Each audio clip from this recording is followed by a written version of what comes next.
We're joined with Colony House. How's it going, guys? What's up?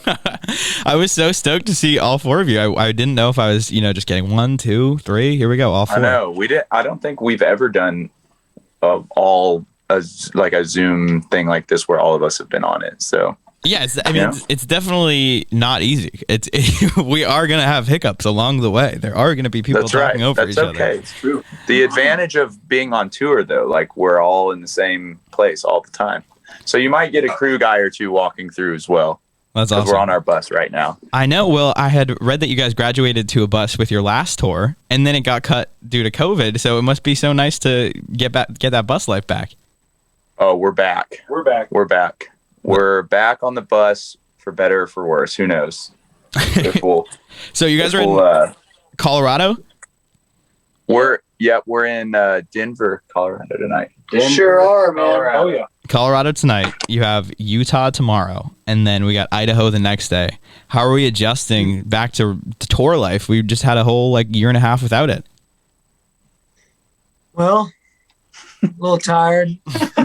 We all, with the exception of Will, me, Scott, and Park, flew home for our off day yesterday and had some mega early wake up calls. I think two days in a row of a 4. I think I set my alarm for 3:55 this morning. I also set my alarm for 3:55. That's terrible. Yeah. It really stings in the threes. Yeah, you hate to see the 3s on the alarm. Because most nights when you're actually playing a show, you don't go to bed till you're in the 3s going to sleep, and so being just a day later being in the 3s waking up is, it's a tough life. Mm-hmm.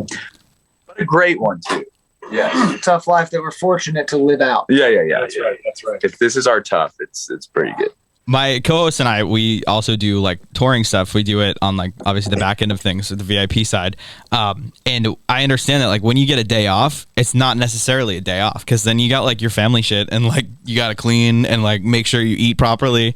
So have you been able to actually have a solid day off yet, or are you just kind of doing the whole damn thing at once? There's maybe been a few. A couple. Yeah, we all have kids. Yeah. So that adds a dynamic. Literally. So hashtag no days off. You know what I mean? But there have been a couple. Wow. Speaking of crew guys, Where's our tour photographer? What a guy. Brandon Smith just entered the picture, y'all. Hello. So. Yeah, basically days off are few and far between, but when you get them, you just really soak them up. Mm-hmm. I just take the mornings off every day. I sleep until it's a commute. On tour, I'm up in the 11s. At home, I'm up in the 7s. Like to get up before everybody else does. Mm-hmm. Yeah. But on tour, I like to flip it. Yeah. I'm up after everybody else. Yeah. You know what I mean? Yeah, sleep means a little bit more when you're on the road, for sure. Yeah. So, you know what I think is so dope? Not only are you guys on tour, but the day your tour launched, you dropped a whole EP, Rotten Tomatoes. Tell me about that decision, because I feel like, you're going into these live shows. These people might not even know the tracks. Were you a little worried? Well, I'll say that that wasn't the plan initially. Sure it was. The Funny plan how that happens. The plan was to drop it quite a bit earlier, a month before, and then I can't remember. There were a few back end deals being we were trying to finish up that affected when we released it, and so when we knew that it kept getting pushed back, it was let's make this feel purposeful and release it on the day that the tour starts, and it can be kind of a pseudo release party for the for the EP. So we made it purposeful, even though at first we wanted to have people familiar with the songs. 3 of them we had already released anyway. So, and we knew we were doing having Flurry, the girl that's opening this show. She's featured on that song Automatic. We were like, you know what? That'd be cool. We'd like for people to hear this before the tour begins. And then she comes up on stage, spoiler alert, and sings it with us on tour. It's pretty awesome. Great moment. Yeah, great moment. That is awesome. I had tickets to your show out in Boston, and I was going with a friend who's honestly a huge fan of you guys. And for some reason, everything just kept getting derailed. They were like, "Oh, we have this." I was like, "What's going on?" Turns out they were having a surprise birthday party for me that day. So my tickets just went away. I literally just bought tickets for nothing. I couldn't even go to the show. Yes, we appreciate the support. Yeah, no, of course. I was really looking forward to it though. Especially, I was gonna ask, like, is there a set where you sing with Flurry? Yeah, it's awesome. When she remembers to come out. Yeah, no, she did. Wow, really? Got her while she's not here. Yeah. There was one day where she kind of spaced on her moment, so it ended with me singing a female vocal part with a little bit more baritone. Yeah, I was gonna. Did you have to change the tone up a little bit? You go a little higher. I changed it up. I went an octave lower. Try to make it feel on purpose. I do think I said "oh no" right before I started singing. You did. That was nice. I go. Oh boy. We were all kind of looking around, and it was just like, "Oh no, what a way." Yeah. Typically, like people start cheering like in the middle of the first chorus when she kind of makes her walk on, and I was like, "Huh, no one's cheering. It's not a big. I guess they just don't. Yeah, they're not cheering today." And then I look over, the mic is vacant. The audience was probably confused. Like they knew that was coming, and they're just like, "What is going on?" Yeah, a lot of them, like, we're all looking at this mic that has a spotlight on it. It's like in memoriam, this where Flurry once would R.I.P. R.I.P. Flurry is dead.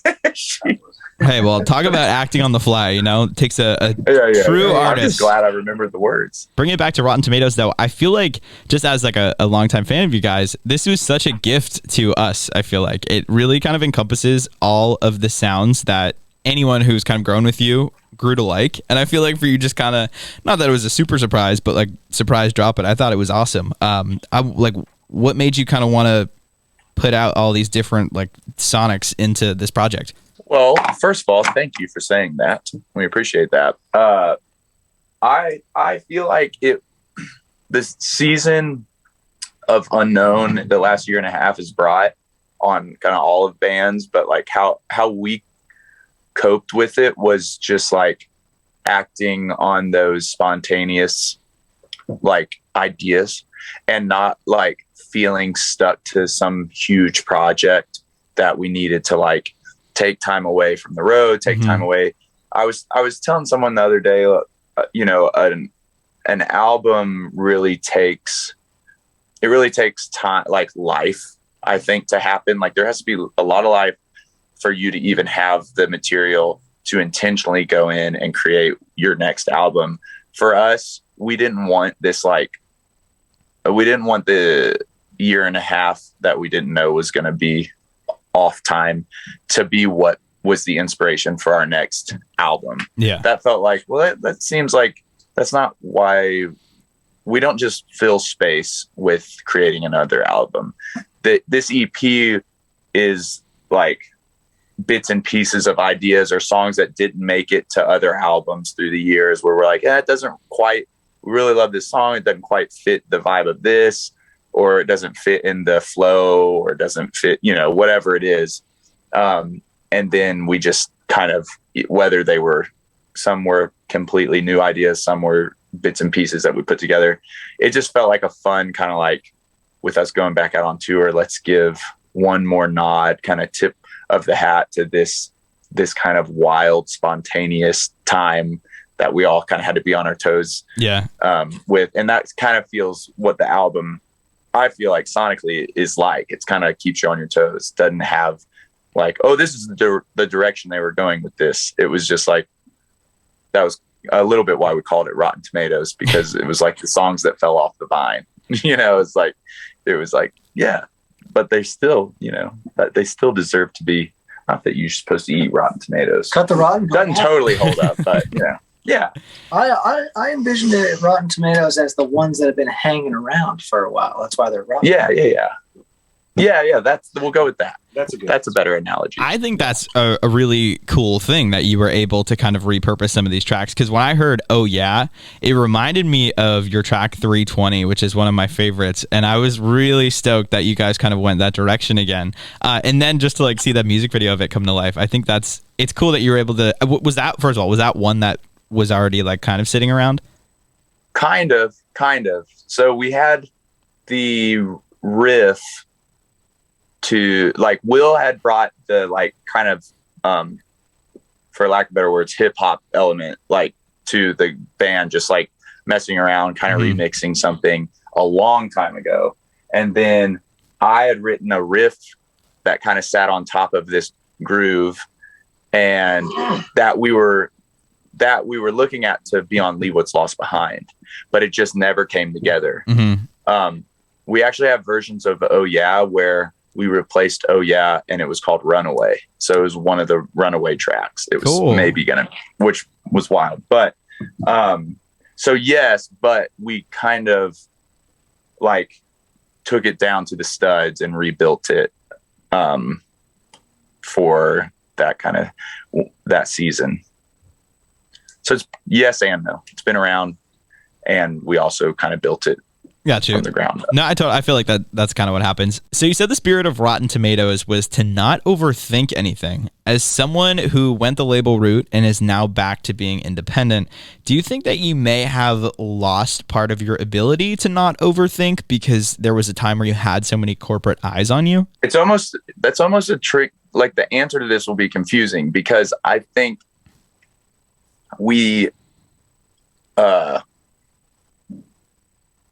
I think part of being with a label is, which was really, we honestly had a great time with RCA and the label we were with before RCA. Like we felt taken care of, but because there are so many voices speaking into the music, it can get really confusing. So like, as you're creating it, you feel the freedom to create. The overthinking starts happening when you send these songs in and one person's like, this song is dope. And then they pass it to the next person down the line and they're like, I don't hear it. Yeah. And you're like, well, okay, so how do we, I guess, back to the drawing boards? And a lot of those songs on Rotten Tomatoes are those, like Lights On is one of them. Like we sent that to RCA, I think, or at least some version of it. And one person was like, this is amazing. And then the next person was like, nah, let's keep working on it, or let's keep writing or whatever. So you go from this really comfortable, like, oh, we're creating just like we always do, to then being like, okay, so who are we creating for? What are we trying to achieve? Who are we trying to appease? Yeah. We're not even writing these songs for our fans anymore. We're just writing to try to get it through a line of executives so that we feel like we can release it. That's where it starts being like, ooh, I don't want to be making those songs, Well, it must be really validating too now because Lights On is the most streamed track from Rotten Tomatoes. So for them to just say no to it, then it's clearly a hit now. It could have been even a bigger hit back then if they didn't, pass up on it. Yeah. Try not to play the shoulda, coulda, wouldas. But no, of course. but yes, we feel the same. Trust us. On a couple of accounts. Yeah. Well, it's bringing it back to like the whole independent scene and when you were starting, it's true you guys went by the name Caleb. It is true. So obviously that's your name, but tell me about the conversation where you're like, all right, let's run with this. Let's name the project after me. Ooh, I haven't not actually heard the answer to this question. So. I didn't have a say. I just joined. Yeah. To appease my narcissism, Caleb's a pretty infatuated person. Yes. That's why Colony House had to start with a C, so I could at least have that. No, honestly, when me and Will graduated high school, I had put out like just Caleb Chapman like EP, or I'd kind of been running with just like a solo thing.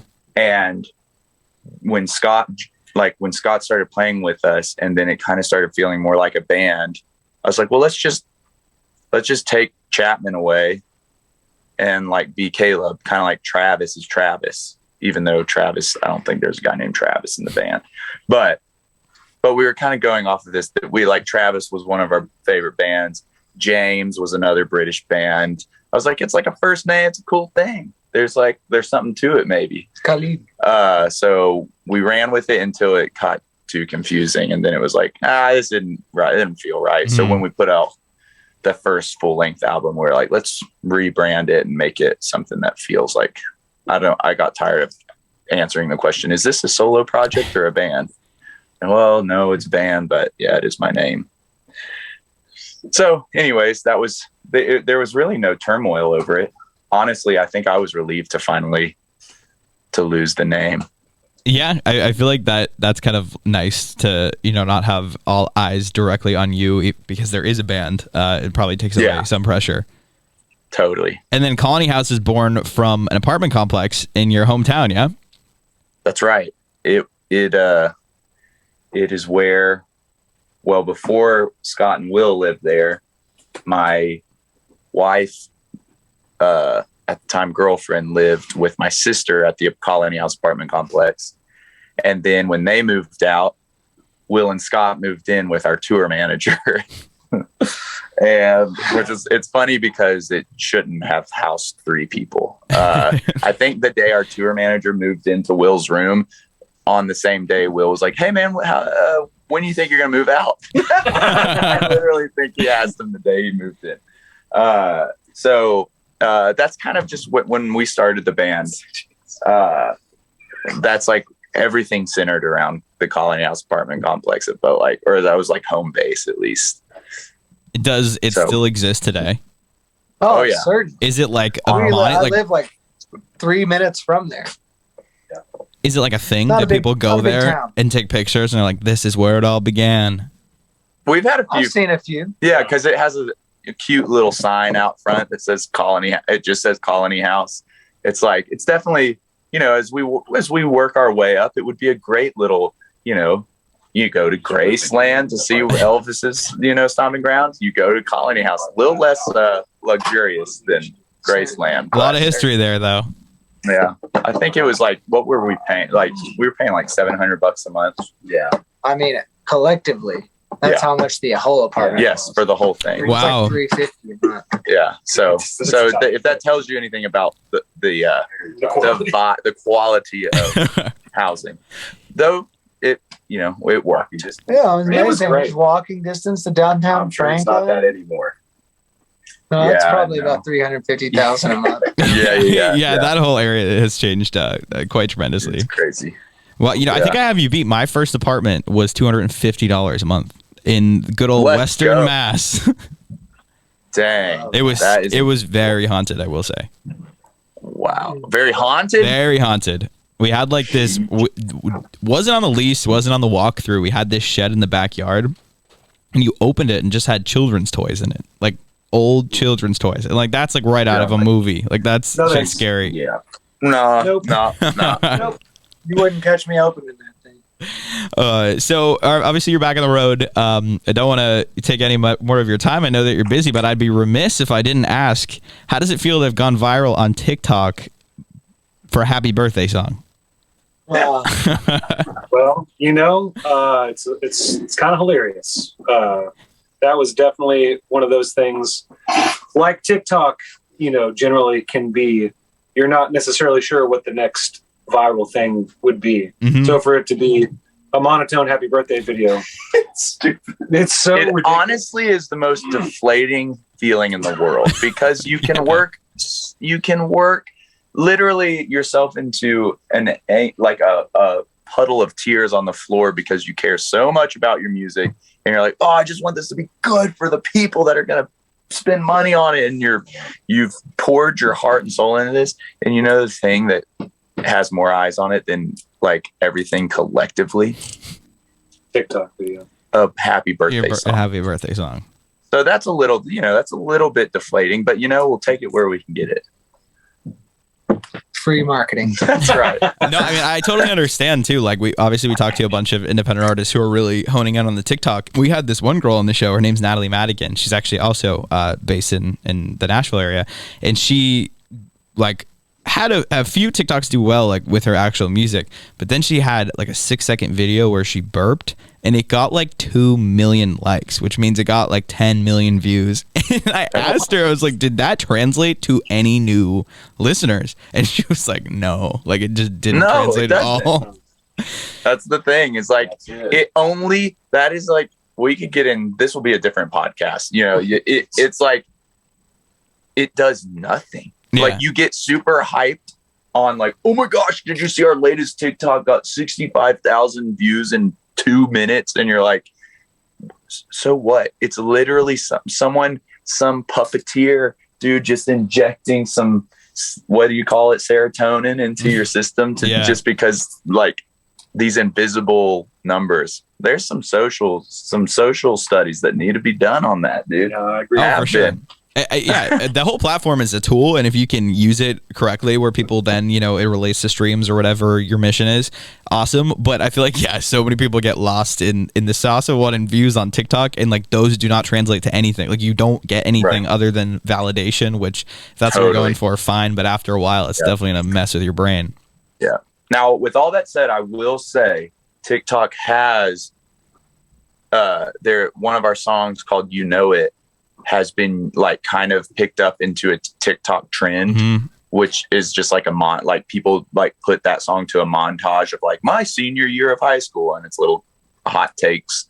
And that kind of went like like low key viral. And it like, we started seeing our numbers on You Know It go up and we're like, what is going on? And it's right when TikTok hit the scene and we were like, what is TikTok and why is it? I mean, it really translated. Yeah. So I do, you know, I will leave space that it can be, like you said, a really powerful tool as well. For sure. I mean, it's cool. It kind of happened organically too. I feel like it's that clearly a crowd is resonating with your sound.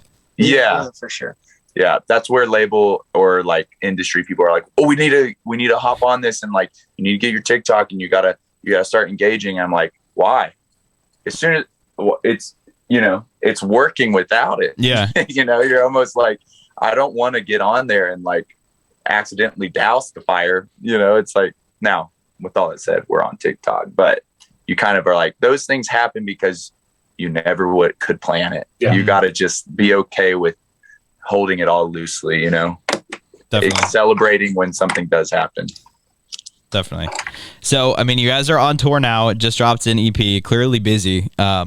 It seems like not that you like took a break during the whole COVID thing because you guys stayed busy with your drive-in show and whatnot, but it seems like you're really like back full force. Do you have any solid plans for what's next? We're gonna make the fattest record you've ever heard. Yeah. That's our only solid plan. Is definitely Colony House Part 4, LP4. Yeah, coming at you. So that's the only thing that's on paper as far as like what we have to accomplish next, because I guess everything kind of hinges on that for the next kind of phase. But we really we're trying to just finish this tour out strong and then go head down into creative process for sure.